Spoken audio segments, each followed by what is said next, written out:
बोलो विष्णु भगवान की जय। श्री कृष्ण भगवान की जय। पुरुषोत्तम मास की जय। शान्ताकारं भुजङ्गशयनं पद्मनाभं सुरेशं विश्वाधारं गगनसदृशं मेघवर्णं शुभांगं लक्ष्मीकान्तं कमलनयनं योगविद्यानिगम्यं वन्दे विष्णुं भवहरं सर्वलोकैकनाथं वन्दे विष्णुं भवहरं सर्वलोकैकनाथम्। अथ 12वां अध्याय प्रारंभ। इतना कहकर शंकर जी वहां से चले गए।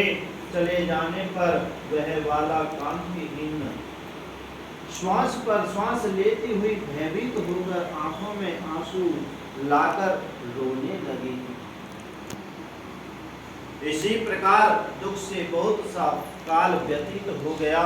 फिर वह तपस्विनी भी बलवान काल के वश में हो गई।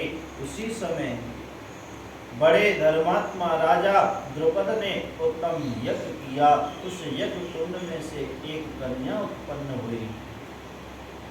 वहीं मेधावी ऋषि की कन्या दूसरे जन्म में राजा द्रुपद की पुत्री द्रौपदी नाम से संसार में विख्यात हुई।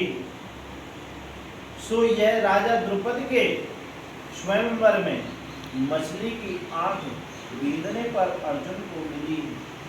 हे नारद, पुरुषोत्तम का अनादर करने से दुष्ट दुशासन ने इसके बालों को पकड़कर खींचा, परंतु उस समय वह बारंबार मेरे नामों को याद करने लगी।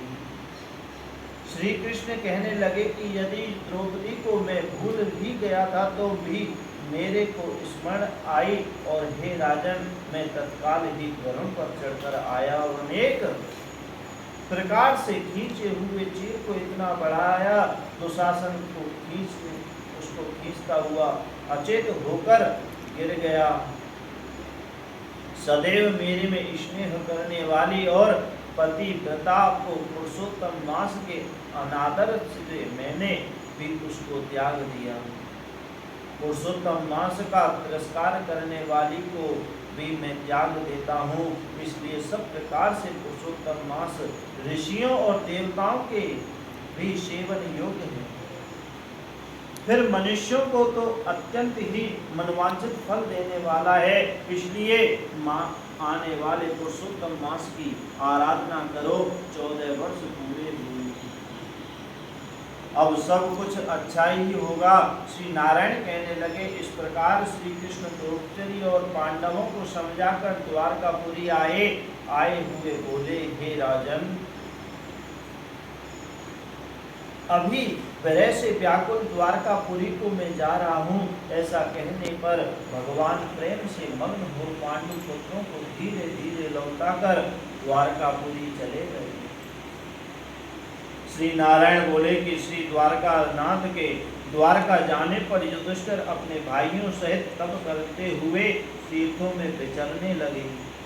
हे नारद, श्री भगवान के प्रिय पुरुषोत्तम मास को मन में धारण कर श्री कृष्ण का वचन स्मरण कर अपने भाइयों और द्रौपदी से बोले कि अहो, आप अपने पुरुषोत्तम का महत्व सुना है। पुरुषोत्तम को बिना पूजे कोई कैसे सुखी रह सकता है। इस लोक में वही पूज्य, वही धन्य और वही श्रेष्ठ है जो अनेक प्रकार से भगवान पुरुषोत्तम की पूजा करता है। इस प्रकार सब तीर्थों में विचरते हुए पुरुषोत्तम मास के प्राप्त होने पर विधिवत उसका व्रत अपने लगे और 14 वर्ष व्यतीत हो जाने पर श्री कृष्ण भगवान की कृपा से अकंटक राज को प्राप्त हुए। इसी प्रकार सूर्यवंशी राजा दृष्टवंता भी पुरुषोत्तम के जीवन से पुत्र और पौत्रों तथा अनेक प्रकार से सुखों को भोगकर योगियों को भी अति दुर्लभ भगवान के लोक हो गए। बोलो पुरुषोत्तम मास की जय। वेद व्यास जी महाराज की जय। श्री विष्णु भगवान की जय। श्री कृष्ण भगवान की जय। श्रीमन्नारायण नारायण नारायण भजमन नारायण नारायण नारायण श्रीमन्नारायण नारायण नारायण सत्य नारायण नारायण नारायण